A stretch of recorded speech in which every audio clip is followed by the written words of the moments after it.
let's just cleanse the palate for a moment, and then I'll go to the phones. Here is Elizabeth Warren. She, I don't know where she spoke about this. It was in Boston, but I'm not exactly sure what the... I don't speak Latin enough. Was that in Springfield? She was in Springfield? And she was, talking to, I'm not exactly sure what the context was, but it was in the last couple of days. And she was being quite explicit about what she saw in the Ford Kavanaugh hearings. I watched as Brett Kavanaugh acted like he was entitled to that position and angry at anyone who would question him. I watched powerful men helping a powerful man make it to an even more powerful position. I watched that and I thought, time's up.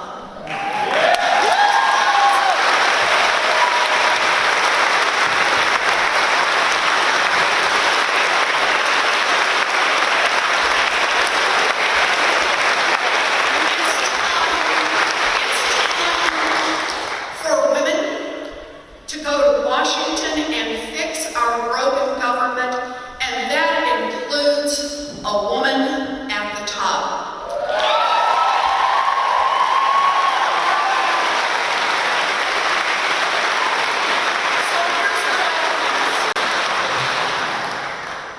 After November 6th, I will take a hard look at running for president.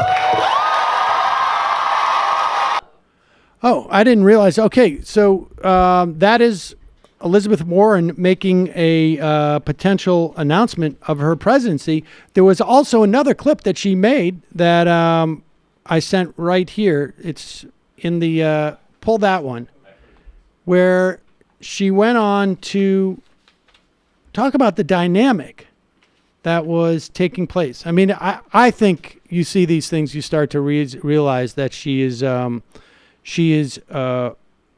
to run.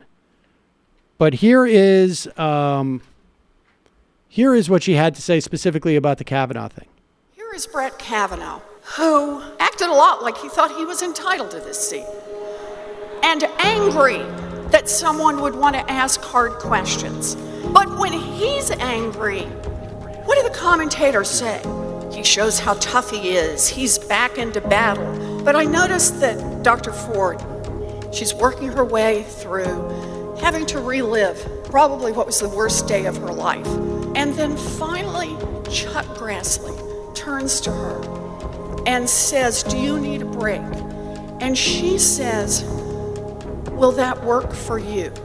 Here it is, one of the worst days of her life. And she's not allowed to be angry. She is there once again to say, what works for you? With deference, with courtesy. And you know, I feel like this is what's going on all around this country. It's not just women who are not entitled to be angry. Girls aren't supposed to be angry because it makes us unattractive to powerful men who want us to be quiet. And it's not just women. Everyone else who has less power should be quiet. Because ultimately what this is about power. This is about who's got it and who doesn't plan to let go of it. So I'll tell you this, today I am angry and I own it. I plan to use that anger to take back the House, to take back the Senate, to put Democrats in charge.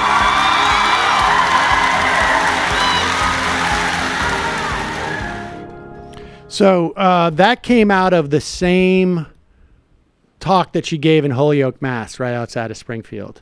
And she alluded in the first clip to running in 2020, but I suspect what she, theoretically the second clip is about the midterms, but I suspect it's really more about 2020 at this point. Oh, and yeah. That's a she's definitely running. Now, That's I know what Jamie's going to say. You loved her her acknowledging power. Wish it wasn't so much with the Democrats at the end there. But the power is good, right? I mean, it was... Oh, it really... I must admit, like, it hit me somewhere deep inside of my feminism that I just liked it a lot. I'm so cynical about the Democratic Party. I'm so cynical about electoralism, but like, I just saw her up on that stage talking about female anger, and I was like, yes, queen. Yeah, I mean, I think, it would be hard to get a greater indication that she's running.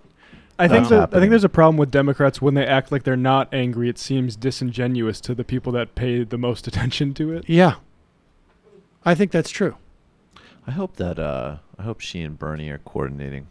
Yes. I would be surprised if they're actively coordinating, but I also would be surprised if Bernie, if she has not already indicated what she's doing and that he's already said, okay. I mean, I don't think that he has any interest in running if she's running.